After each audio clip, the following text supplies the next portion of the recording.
Was Gucci Makilas? Have I therefore become your enemy, that I tell you the truth?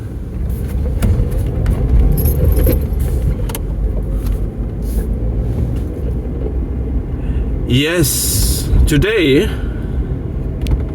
I have a grandiose fantasy for you. I have the grandiose fantasy to diagnose Cluster B personality disorders using Cluster B personality disorders, as well as observe their object relations. What does that mean? How does that work? Isn't that like using snakes to chase rabbits out of rabbit holes? No, not exactly. It's not exactly the same. But let me enlighten you, for I am a self-styled expert on the field of self-mortification. All right. Today is a beautiful day. Yes. Okay, so let me get to the meat and potatoes of grandiose diagnosis by self-styled expert. Okay, I'll just chill right here to do this, to get it right. Okay, it works this way. If you have a diagnosed Cluster B personality like a narcissist, a psychopath, or a borderline, introduce this person to another person, and then you see on the reaction whether this person is also Cluster B. So, in other words, if you have a cluster, if you have a person that you want to diagnose, find a diagnosed other person and introduce them to each other.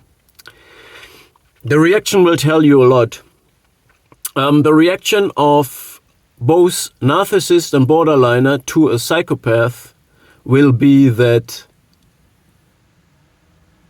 they will submit themselves to them. They will acknowledge and submit, succumb, devote themselves to the authority and power of the psychopath. Two narcissists, or a narcissist and a borderliner, might get quickly into a competition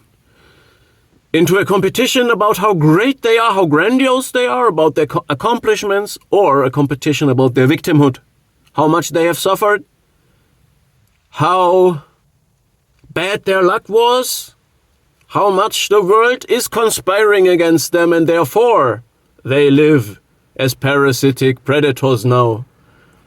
Of course, there is a video of Sam Vaknin who can describe it much better than me. That being said, the real meat and potatoes, so this was the potatoes, but let's get to the meat now. The meat of this message is when you observe the object relation of Cluster Bs, you can get very good clues of what you're dealing with. Because in many cases you will just say, oh, this is a narcissist, while in reality you're dealing with a borderline or with a psychopath, all right? So what are the differences? When we talk about object relationships, we talk about relationships to human beings. Psychology, psychoanalysis uses object relations to describe relations to human beings. We speak of a relationship when a person recognizes another person as an equal human being in the external world. We describe this as an object then in psychoanalysis. And what happens when a real narcissist meets a person? The narcissist immediately snapshots and internalizes the person as an object. So narcissists interact only only exclusively with internalized objects. So everything the narcissist does happens within the narcissist. It's not happening in reality. The narcissist has impaired reality testing. They are delusional. So the narcissist always interacts with his internalized, idealized objectification of you. So the narcissist interacts with an internalized object only exclusively, never with you in reality. On the other hand, the borderliner is afraid of his internal world. The borderliner also has a grandiose self, just like the narcissist. The borderliner also has a shared fantasy, like the narcissist. So the borderliner also has impaired reality testing and is delusional, the shared fantasy. They can't exit it. They are doomed to live in the shared fantasy, not in reality. But the borderliner interacts only with external objects. So the narcissist is doomed to act within himself, within his fantasy, within his internal mind world, so to speak, while the borderliner is doomed to act within a projected outside external object fantasy world. Okay? But let's look at the Morgenröte, as Nietzsche would call it. This is hope. This is life. This is libido. This is not death drive. Okay.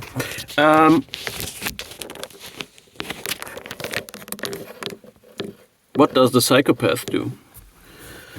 See, the psychopath has functioning reality testing. The psychopath is not living in a shared fantasy when we talk about object relations. The psychopath can create a fantasy for another person to hold them captive and regress them and cater to their needs to use them. But the psychopath can exit and enter fantasies. The psychopath yet lives in a shared fantasy with his or her goals. The psychopath loves her goals. The psychopath is cathected, emotionally invested only in her own goals. It's goal-oriented. And when we talk about object relationships to people, the psychopath default mode is they ghost everybody, yet they can respond to they respond to everybody like a sane person, like a not disordered person, but they only create an object relationship when you are an instrument or an obstacle. So when the psychopath sees a utility in you, a utilitarian aspect, they can use you, they cathect into this utilitarian use they can have of you. So they don't love you, they love how they can use you.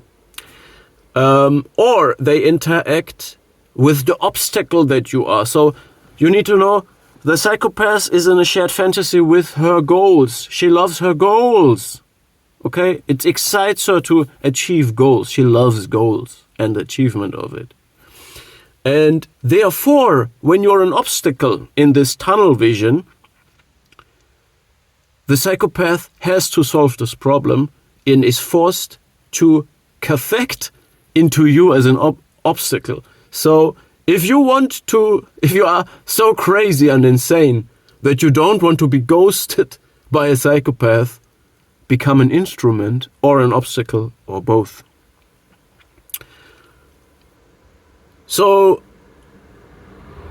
these are the differences in object relationships. So when you observe a person that is indifferent about other people, but uses them and is putting them into a machinery of achieving her own goals, and values people based on how much utility they provide for her, is Machiavellian. This is a psychopath.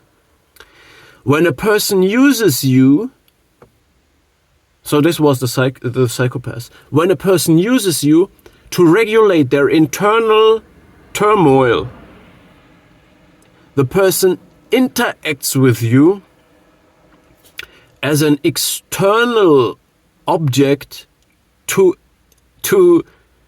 regulate their inner turmoil, okay? Extreme dependent persons, extreme low impulse control. This is a borderliner. They have no impulse control. They are dysregulated. They need you to regulate them.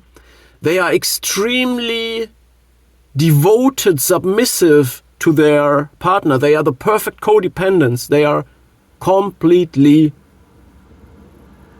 dependent and fixated on you as an intimate partner or as an object to regulate them in a, when they are overtaken by destro, by death drive, destructive rage, whatever. This is the borderliner, okay? And by the way, a psychopath can immediately submit a borderliner by regretting them. A psychopath has surgical precision, just like an evil psychotherapist that intentionally regresses people to make them serve them. So a psychopath can immediately submit a borderliner easily. It is the perfect dependent servant that it's the perfect victim to be utilized. Okay. All right. And when somebody internalizes you as a snapshot and idealizes you, first the love bombing, we know this is the narcissist, and then they devalue you, okay? So again, the narcissist interacts with an internalized object that is a representation of you. So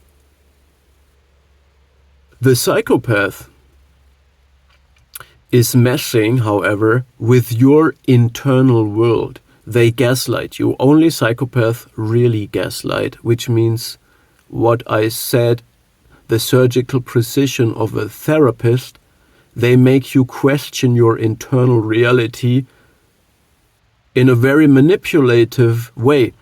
The abuse of a psychopath does not feel so all-pervasive and uncanny as the abuse of a borderliner or a narcissist. You don't sense the predator. They are surgical. It's cold, like a skull, like a very sharp knife that you don't even feel cutting you. This is the psychopath because it's so sharp that you don't feel it.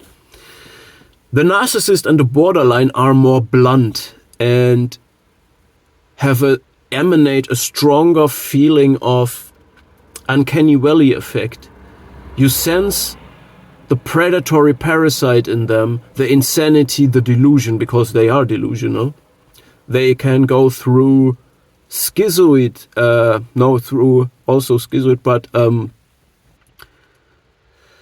psychotic phases, and they really are in your face insane.